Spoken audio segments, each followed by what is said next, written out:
All right, so we'll look at another hospital. This is kind of like a hospital instrument. All right, so it's mostly used for patients that are like unconscious and all of that. This is what is known as a laryngeal mask airway. Can you see how they put it? Now you should actually observe this place where it's looking like an opening. All right, so this is a full instrument. Yeah.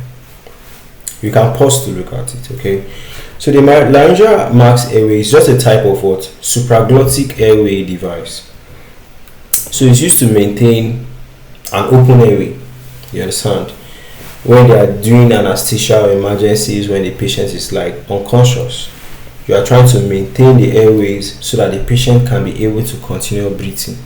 You know, so it sits above the vocal cords, forming a seal around the laryngeal inlet, allowing ventilation without entering the trachea. Right, just outside, doesn't enter the trachea. You know, so key features for the design is a curved tube connected to an elliptical mask with an inflatable cuff. Placement is inserted blindly through the mouth and positioned over the larynx. Seal. The inflated cuff creates a low pressure seal for oxygen delivery. Do you understand? This side is locking down, so oxygen must be delivered down. You understand? So it uses elective surgeries, emergency airway management, pre-hospital care, pediatric and neonatal resuscitation. Okay, so these are the different types. Alright, we can pause to look at it. LMA is what? Laryngeal Mask Airway. The classic, the unique, the fast track, the pro seal, the supreme.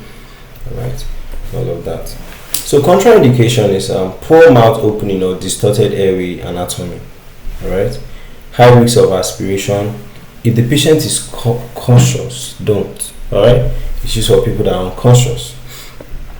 Alright, so complications can lead to aspiration or regurgitation, can irritate the person, you know, improper seal or ventilation failure, maybe the trauma to the airways or mouth. That's where you don't actually put it slowly. Right, laryngeal spasms and coughing.